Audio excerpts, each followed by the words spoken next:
اب ہوا جب بدلی تو تمام گدیاں جو ہیں وہ اپنے مفادات، اپنے معاملات، اپنے استعمال، اپنے نظریات، ان کا کوئی نظریات ہے ہی نہیں، مفاد اور مفاد یہ نظریہ ہے، اور سارے کے سارے اب پی ٹی آئی کے ہوا کے ساتھ چل پڑے.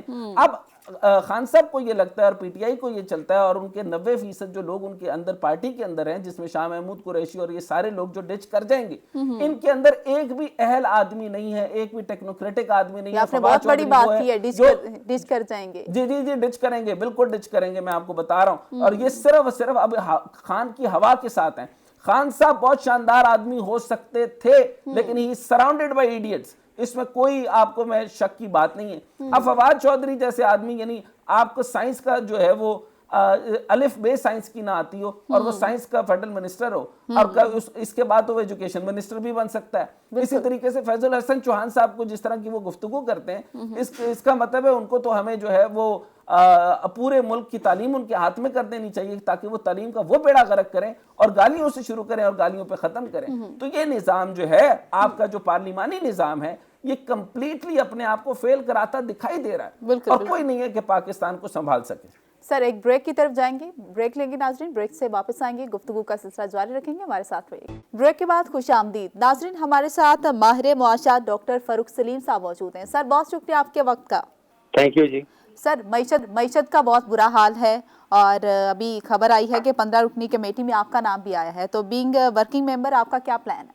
دیکھیے، وہ آسٹیریٹی کمیٹی، وزیر اعظم صاحب نے کوئی آسٹیریٹی کی کمیٹی بنائی ہے کہ حکومتی اخراجات کو کم کس طرح کرنا ہے. اس کی ابھی پہلی میٹنگ شاید منڈے کو بلائی گئی ہے، ابھی تو کام کہیں اس پہ شروع نہیں ہوا.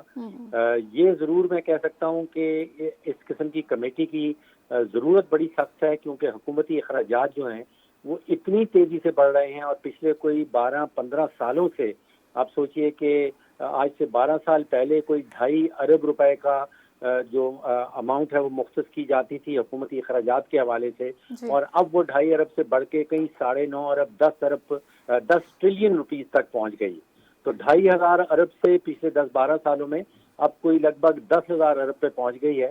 تو ضرورت اس چیز کی ہے کہ حکومتی اخراجات کے اوپر فوکس کیا جائے. یہاں پہ فوکس یہ ہوتا ہے کہ ٹیکس کس طرح بڑھایا جائے. تو میرا خیال ہے کہ وہ فوکس غلط ہے، ٹیکس کے اوپر فوکس ہونا چاہیے کہ حکومتی اخراجات کو کم کس طرح کرنا ہے. اچھا، سب سے پہلے تو سر میں 2 لفظ آپ کے لیے بولنا چاہوں گا کہ آپ کا انالیسس سے کچھ لوگ متفق ہوتے ہیں، کچھ نہیں ہوتے، لیکن معیشت پہ جو آپ کی نظر ہے اور آپ کی جو ول اور سکل، ان دونوں پہ کسی کو بھی ڈاؤٹ نہیں ہے، اور مجھے بھی ڈاؤٹ نہیں ہے. تو اس کے بعد میں یہ بات کرنا چاہوں گا سر، یہ جو آسٹیرٹی موو ہے، یہ خان صاحب بھی لے کر چلے تھے، اور پھر اس کے بعد انہوں نے عشرت حسین صاحب کو بھی لیا، باقی اور بھی لوگوں کو لیا. آسٹیرٹی موو ان کی جو ہے وہ چلی، لیکن وہ کام نہیں دے سکی. یعنی جو حکومت کے اوپر بوجھ ادارے تھے وہ ختم نہیں کر سکے. اس کے بعد جو ہے وہ چھوٹے چھوٹے معاملات، یعنی چائے دے دی جائے، بسکٹ کم کر دیے جائیں، یہی آسٹیرٹی موو رہے گی، یا بڑے بڑے جو معاملات جو حکومتی بوجھ ہیں اور جو حکومت پہ پریشر ڈال رہے ہیں، اور اتنی بڑی کیبنٹ ہے 80 ممبران کی، اور ان کے تمام جو معاملات ہیں، یہی چلتا رہے گا، اور ہمارے ایکسپورٹ بیس بالکل بھی نہیں ہے. تو اس کے لیے بھی آپ سے وہ آپ کی رہنمائی لیں گے سر؟ جی، آپ نے دونوں باتیں درست کی کہ کابینہ کا سائز بہت بڑا ہے، ہماری وفاقی حکومت کا سائز بہت بڑا ہے، اور 18ویں امینڈمنٹ کے بعد خاص طور پہ اگر 3 درجن کے قریب منسٹریز وفاق میں چل رہی ہیں، تو میں سمجھتا ہوں کہ اوور لیپنگ ہے. 5 یا 6 سے زیادہ وزارتیں جو ہیں وہ وفاق میں، ان سے زیادہ کی ضرورت نہیں ہے، جن کے اوپر دوبارہ سے، جیسے آپ نے کہا کہ اخراجات بے تحاشا ہیں. آپ نے ایکسپورٹ کے حوالے سے بتایا، وہ بھی بالکل درست ہے کہ ایکسپورٹ مارکیٹ اور ایکسپورٹ کیپیسٹی تو بڑھ نہیں رہی، لیکن کابینہ کا سائز جو ہے وہ بڑھتا چلا جا رہا ہے. تو بالکل بگ ٹکٹ آئٹم کے اوپر فوکس کرنا ہوگا. یہ اسمال ٹکٹ ہے، جس میں بسکٹ ہیں، جس میں چائے ہے، اس سے کچھ نہیں بنتا. تو یہاں پہ تو کوئی بگ ٹکٹ والا معاملہ ہے، بگ ٹکٹ آسٹیریٹی ڈرائیو جب تک نہیں چلے گی، اس وقت تک میں سمجھتا ہوں کہ ملک کی معاشی سمت جو ہے وہ درست ہوتی نظر نہیں آتی. سر یہ بتائیے کہ جو اس میں جو گورنمنٹ کا سٹرکچر ہے، اس کے اندر فری فلوٹ ڈالر جو ہے وہ فری فلوٹ کر رہا ہے. ڈار صاحب سے جو معیشت وہ نہیں سنبھل رہی، ڈالر مینج نہیں ہو رہا، انٹر بینک جو ہے وہ الگ ریٹ دے رہا ہے، اوپن مارکیٹ کا جو ریٹ ہے وہ بینک بھی اسی کو فالو کر رہا ہے. تو مجھے یہ بتائیے سر, ایک تو یہ سوال ہے کہ یہ الیکشن کروانے جا رہے ہیں اور سارے سیاستدان الیکشن کھیل رہے ہیں, اور آپ کا 32 ارب روپے کا نقصان ہے سیلاب کا, جس کے اندر انہوں نے IMF نے منع کر دیا کہ آپ جو ہے وہ ایکسیڈنٹل فنڈ نہ لگائیں, بہت بوجھ ہو جائے گا, لیکن ہماری وزارت خزانہ کو یہ شعور نہیں آیا. اچھا دوسرا یہ بتائیں کہ سر معاشی ایمرجنسی بھی لگ سکتی ہے اور الیکشن کروانے پہ تقریباً 40 ارب روپے کا کاسٹ آئے گا, تو یہ اس صورتحال میں آپ کو کیا لگتا ہے کہ کوئی ہمیں صرف اکنامک کمیشن بنا کے اس کو پہلے ٹیکنوکریٹک سٹرکچر کی بیس کے اوپر جو ہے وہ حکومت کو سمجھانا نہیں چاہیے, یا ان سارے سیاسی جماعتوں کو کنسنسس کے ساتھ نہیں چلنا چاہیے, اکنامک کنسنسس کر لیں؟ دیکھیے آپ نے ایک ہی سوال میں بہت سارے سوال جو ہیں وہ چھپے ہوئے ہیں آپ کی ایک ہی سوال کے اندر. مجھے سمجھ نہیں آ رہا کہ میں شروع کہاں سے کروں. دیکھیے معاشی ایمرجنسی کا آپ نے ذکر کیا, معاشی ایمرجنسی تو ایک غیر اعلانیہ ٹائپ کی آلریڈی لگ چکی ہے. ٹھیک ہے سر. دیکھیے معاشی ایمرجنسی میں یہی کام ہوتے ہیں کہ LCs کو روکا جاتا ہے, جو فورن ایکسچینج ملک سے باہر جا رہا ہو اس کو روکنے کی کوشش کی جاتی ہے, امپورٹس کے اوپر کنٹرول کیے جاتے ہیں, آپ کی کریڈٹ کارڈ کی جو اخراجات ہیں ملک سے باہر اس کو کنٹرول کرنے کی کوشش کی جاتی ہے. یہ سارے کے سارے اقدامات تو آلریڈی حکومت لے چکی ہے. تو معاشی ایمرجنسی میں سمجھتا ہوں کہ ڈکلیئر کرنے کی تو کوئی خاص ضرورت نہیں ہے, کیونکہ غیر اعلانیہ معاشی ایمرجنسی تو ایک قسم کی جو ہے وہ لگ چکی ہے. مجھے خدشہ اس چیز کا ہے کہ جو بڑے فیصلے کرنے ہیں ان کا اب وقت بڑا بچا ہے. آپ سوچئے کہ میرے نزدیک آج کچھ ہفتے بچے ہیں, مہینے نہیں ہیں. بالکل ٹھیک کہہ رہے ہیں. اگلے چند ہفتوں کے اندر ہمیں بڑے بڑے فیصلے کرنے ہوں گے. یہ اسی بنیاد پہ ہوں گے نا سر کہ 4.3 ریزرو رہ گئی یا 4.6 کہہ رہے ہیں کہ کچھ کروڑ بڑھ بھی گئے. ریزرو سر بہت تھوڑے ہو گئے, اس میں ڈپازٹ آلریڈی سعودیہ کا ہے, سعودیہ کہہ رہا ہے کہ 5 ارب ڈپازٹ ہم نے نہیں کرنے. اسی طریقے سے UAE بھی بیک آف ہو رہا ہے. ورلڈ بینک دے گا یا نہیں دے گا, IMF کا جو بھی معاملہ بیل آؤٹ کا 1.18 جو آنے ہیں, یہ ساروں کے باوجود سر ڈیفالٹ تو ٹیکنیکلی آپ لوگ روک لیں گے. تو لیکن آپ کی جو 15 رکنی کمیٹی, یا خاص طور پہ آپ کی بات اگر مان لیں ڈار صاحب اور اپنی ضد کے اوپر نہ رہیں اور ڈالر کو فری فلوٹ نہ کروائیں, تو کیا طریقہ کار ہو سکتا ہے سر سٹرکچرز کے اوپر, اور اس کے اندر سیاستدانوں کو کیسے انگیج کریں گے کہ سمجھیں کہ یہ کیا کنڈیشن آ چکی ہے؟ معذرت کے ساتھ جو نیشنل ایک نظر آپ اس کے TORs کے اوپر, جس کو ٹرمز آف ریفرنس کہتے ہیں, اس کے اندر جو معاشی سوالات آپ پوچھ رہے ہیں وہ ان TORs کے اندر شامل نہیں ہیں. اس کا بڑا ایک مخصوص سا پرپس ہے. اس کا گول یہ ہے کہ حکومتی اخراجات جو ہیں ان کو کم کس طرح کرنا ہے تاکہ حکومتی بجٹ کا جو خسارہ آ رہا ہے اس کو کسی طرح اس میں کمی لائی جائے. اچھا تو سر آپ کا پلان کیا ہوگا, اگر مجھے بہت پرسائسلی اگر آپ فرما دیں؟ ابھی تو دیکھیے کل تو شاید اس کی نوٹیفیکیشن میری نظر سے گزری ہے. ابھی تو جیسے میں نے کہا کہ پہلی میٹنگ جو ہے وہ منڈے کو متوقع ہے. اس میٹنگ کے دوران جو کنوینر صاحب ہیں, جو کو کنوینر صاحبہ ہیں ڈاکٹر عائشہ, وہ ڈیسائیڈ کریں گی کہ ہم نے کس طرح پروسیڈ کرنا ہے.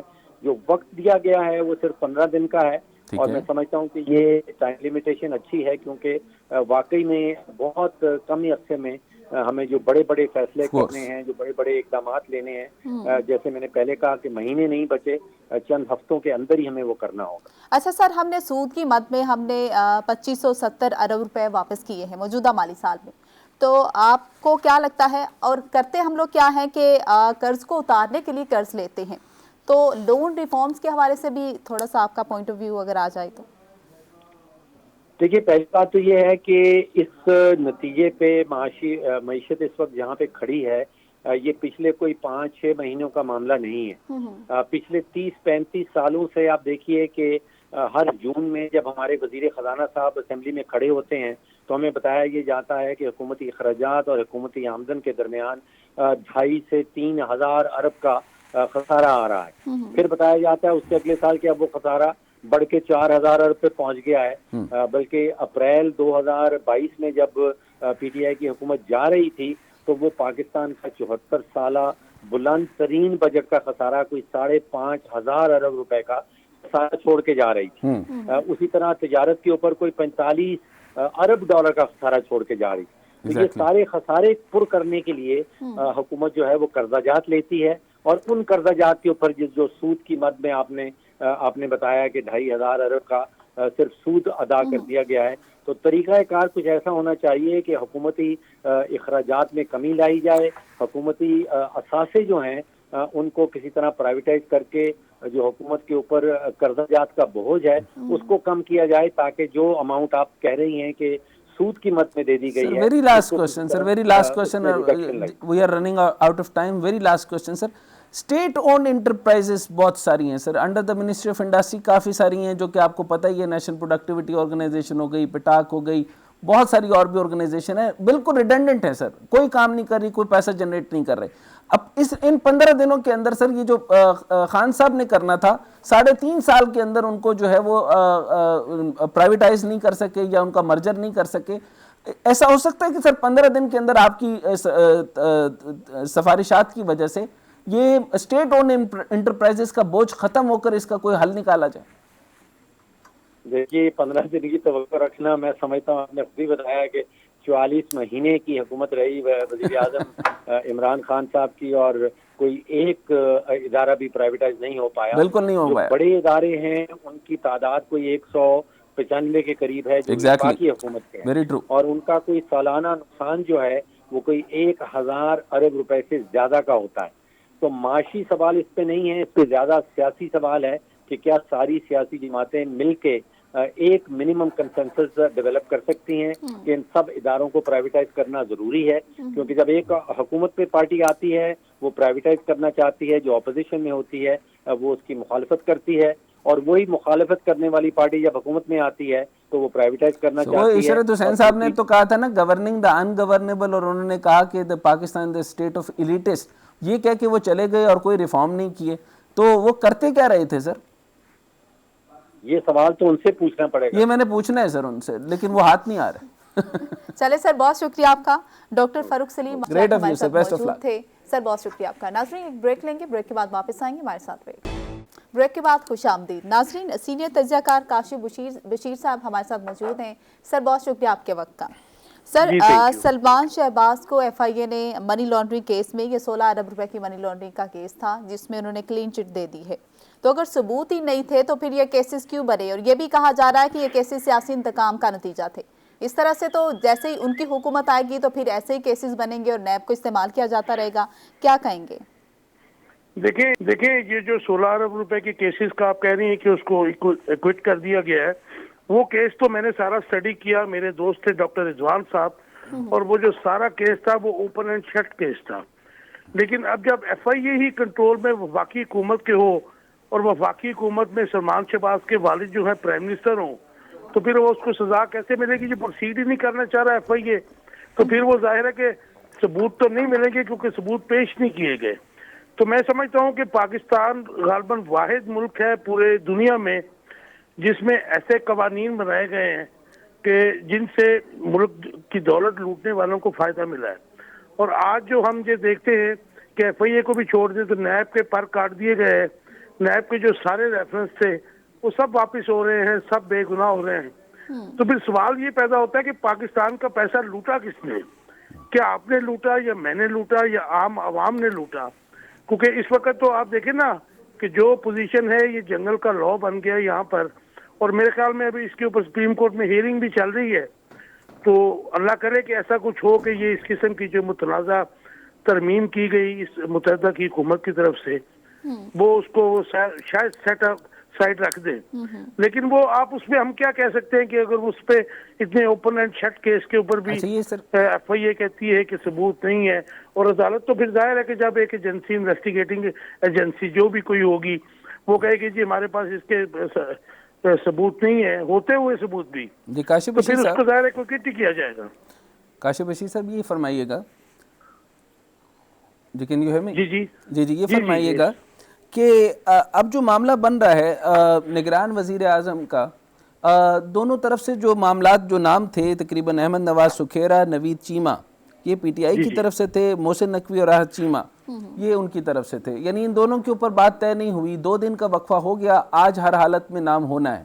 اچھا اب جب نام ہوگا تو یہ فرمائیے گا کہ دونوں طرف تو معاملات بنتے نہیں ہیں، لیکن انٹرنل گیم کے مطابق ایک نام ان میں سے ایسا ہے جو کہ جس کے اوپر پرویز الہی صاحب انٹرنلی خاموش نہیں رہیں گے، اوپنلی تو وہ ہو سکتے ہیں خاموش ہو جائیں کیونکہ ان کی کچھ ان کے ساتھ رشتہ داری بھی ہے، کچھ معاملات بھی ہیں، اور اسی طریقے سے وہ نون لیگ کے ساتھ بھی ہیں اور پیپلز پارٹی کے ساتھ بھی ہیں، اور کوشچن ہے کہ فرنٹ مین ہیں، اس کو کس طرح دیکھیں گے اور یہ بات کہاں چلے گی؟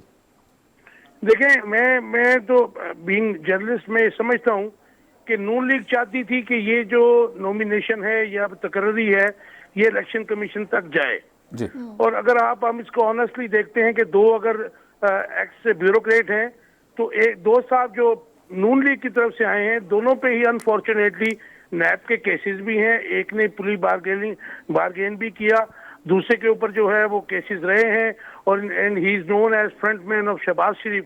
تو میں سمجھتا ہوں کہ نگران کو تو نیوٹرل ہونا چاہیے، اور اس کو شہباز ظاہر ہے شریف کے کہ ہیں، شہباز شریف کے ہیں یا سر وہ ان کے ہیں آصف زرداری صاحب؟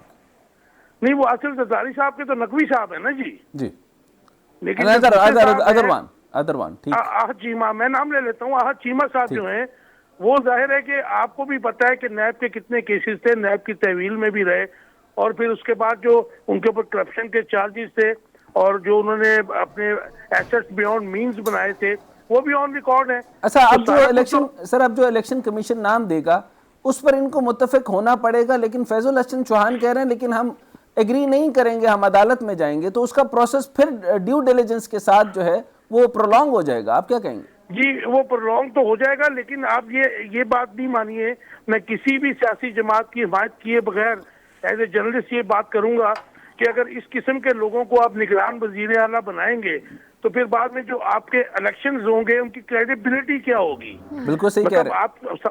کیونکہ ہم نے تو ماضی میں یہی دیکھا کہ نیوٹرل لوگ موسٹلی آتے رہے، گو کے الیکشنز کے مینڈیٹ کے اوپر ڈاکہ تو ہر جماعت کے مینڈیٹ پہ ڈاکہ پڑتا رہا، لیکن اس قسم کا جو سینیریو تھا وہ فرسٹ ٹائم دیکھنے میں آ رہا ہے. سر آپ کو نہیں لگتا کہ ایک معاملہ یہ بنا تھا کہ ریفارمز ہونے چاہیے اور سب سے میجر ریفارم تھا الیکٹورل ریفارم؟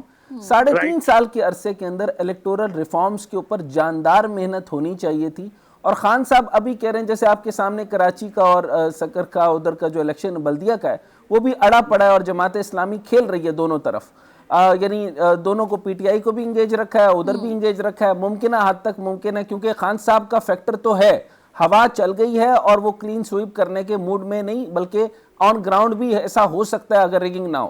لیکن ریگنگ تو خاقان عباسی نے کہا کہ نون لیگ کے ہونے کے باوجود انہوں نے کہا کہ ہمارا تو کوئی ثانی ہی نہیں ہے ریگنگ کے اندر، ہم ریگنگ کریں گے. تو اب مجھے یہ بتائیں کہ سر یہی الیکشن کمیشن آف پاکستان ہے، یہی طریقہ کار ہے، تو خان صاحب الیکشن لڑ کے کریں گے کیا؟ کیونکہ وہ رزلٹ پہلے بھی نہیں دے سکتے اور ان کے پاس سارے کے سارے جو ہیں وہ وننگ ہارسز اور الیکٹیبلز آتے جا رہے ہیں، جیسے پیر امین الحسنات بھی اب شامل ہو گئے اپنی پارٹی کے ساتھ. پیر اسناد شاہ بھی. اچھا یہ حسین بھائی آپ نے بڑی اچھی بات کی، لیکن اگر آپ ان کا جو دور حکومت تھا پی ٹی آئی کا وہ دیکھیں تو جب بھی وہ الیکٹورل ریفارمز کی بات کرتے تھے تو یہ جو اتحادی ہیں سارے پیپلز پارٹی اور نون لیگ بالخصوص، یہ ان کو یہی کہتے تھے کہ نیب ترامیم میں آپ امینڈمنٹ کریں اور ہمیں این آر او دیں. مطلب این آر او اگر وہ منہ سے نہیں مانگتے تھے، لیکن نیب ترامیم کا جو مطلب تھا وہ یہی تھا جو انہوں نے اپنے حکومت میں آنے کے بعد اقلیتی حکومت ہونے کے باوجود انہوں نے کیا اور دنیا نے دیکھا. لیکن میں سمجھتا ہوں کہ ای وی ایم جو ہے وہ ایک اچھا سٹیپ تھا، اس کو بھی انہوں نے رول بیک کر دیا، اور اس کے بعد آپ دیکھیں نہیں دو کام کیے انہوں نے، اوورسیز بھی نہیں دیا اور ای وی ایم، لیکن ای وی ایم کے اندر بھی سر ٹیکنیکلی بہت سارے جو ہے ریگنگ کی جا سکتی ہے. اصل مسئلہ ہی الیکٹورل ریفارم یعنی الیکشن کمیشن نہیں کر سکتے ہیں، لیکن آپ اس کو سسٹم کو ریپیئر کرتے ہیں نا جی. آپ اس کو جب انڈکٹ ہی نہیں کریں گے اس میں سسٹم میں ہمارے میں الیکٹورل میں تو پھر آپ کیسے کریں گے؟ ابھی بھی آپ دیکھیں نا کہ یہی وہ فرسودہ نظام ہے. ہم نے تو وہ دور بھی دیکھا کہ میاں نواز شریف گوال منڈی والے حلقے سے الیکشن لڑتے تھے اور پولنگ اسٹیشن جو بنے ہوتے تھے اس وقت رائے ونڈ جو ہے 90s میں 7 کیمپ بھی لگ جاتے تھے. بالکل صحیح کہہ رہے ہیں. تو وہاں پہ کوئی فرشتے ووٹ ڈال جاتے تھے اور at the end of the day یہ پتہ نہیں کتنے ہزاروں ووٹوں سے جیت جاتے تھے. لیکن آج 2022 ہے، آج بھی اگر ہم انہی چیزوں میں الجھے ہوئے ہیں تو بہت افسوس کا مقام ہے. سر آپ کیونکہ بہت گہری نظر رکھتے ہیں سیاست کے اوپر، میں اب آپ سے تقریباً غیر سیاسی ذرا بات کر لیتے ہیں. غیر سیاسی بات سر یہ ہے کہ خان صاحب اس بات پر کیوں نہیں ماننا چاہتے ان کے پاس 90% کے قریب ایسے لوگ ہیں جو کہ سارے الیکٹیبلز ہیں، ان کو اپنے حلقے کا مفاد ہے، پیر امین الحسنات کوئی محبت سے نہیں تشریف لائے، ان کو جیتنا ہے اور ان کے پارٹی ہیں، شاہ محمود قریشی کو ان کے کوئی محبت نہیں ہے، پرویز الہی صاحب کو بھی آپ کو پتہ ہے کہ کتنی کو محبت ہے. تو یہ سارے معاملات، فواد چودھری ہو گئے، یہ سارے کے سارے جو لوگ ہیں، یہ پوری لیگ جو ہے وہ اپنی مفاد پرست ٹولہ ہے، ان کو الیکشن ہی سوٹ کرتا ہے. لیکن خان صاحب واحد وہ آدمی تھے جنہوں نے آئیڈیا بنایا تھا کہ یہاں پر اگر صدارتی نظام کی طرف جاتے یا وہ طریقہ کار اپناتے جس کے ساتھ rule of law, just and fair election ہوتے اور ری اسٹرکچرنگ ہوتی اور سارے کے سارے ریفارمز ہوتے. تو آپ کیا حل پیش فرماتے ہیں اس سارے سسٹم سے، اس پارلیمانی نظام اور اس الیکٹورل ریفارمز، اسی الیکٹورل پروسیس سے تو کوئی ریزلٹس نہیں آنے لگے، آپ کیا کہیں گے؟ دیکھیں، میں آپ کو جو بات آپ نے کی بڑی اچھی بات کی، لیکن آپ عددی جو تعداد تھی وہ دیکھ لیتے پی ٹی آئی کی. انفارچونیٹلی پاکستان میں ڈیموکریسی کا نام تو بہت لیا جاتا ہے، لیکن ہم ہمیشہ الیکشنز میں دیکھتے ہیں کہ میاں نواز شریف کو 2/3 میجورٹی ملی تھی ایک دفعہ، وہ بھی دلائی گئی تھی 97 میں. اس کے بعد تمام جو ہے کنٹرولڈ پارلیمنٹ ہوتی ہے، اور وہ کون کنٹرول کرتا ہے؟ ایوری باڈی نوز. اب اچھا، وہ کنٹرول جب پارلیمنٹ ہوتی ہے اس میں کسی کو واضح اکثریت نہیں دی جاتی. آپ کو جب میجر چینجز ہیں، ڈراسٹک چینجز ہیں کانسٹیٹیوشن، اس کے لیے 2/3 میجورٹی چاہیے ہوتی ہے. اور میں سمجھتا ہوں کہ یہ جو 2/3 میجورٹی نہیں دی جاتی، میں بار بار کہہ رہا ہوں کہ یہ صرف عمران خان کی بات نہیں میں کر رہا ہوں، بالکل ٹھیک ہے. کسی بھی پولیٹیکل پارٹی کو جب آپ کنٹرول کرتے ہیں تو آپ کے جو ہے وہ آپ کی ترجیحات اور ہوتی ہیں. اور میں سمجھتا ہوں کہ پاکستان کی جو ڈیموکریسی ہے اس نے عوام کو بھی مایوس کیا. جی ٹھیک ہے سر. ناظرین، سینئر تجزیہ کار کاشف بشیر صاحب ہمارے ساتھ موجود تھے، اپنی رائے کا اظہار کر رہے تھے. نیکسٹ فرائیڈے کو دوبارہ ملاقات ہوگی. مجھے ڈاکٹر صاحب کو اجازت دیجیے، اپنا بہت سارا خیال رکھیے گا. خدا حافظ.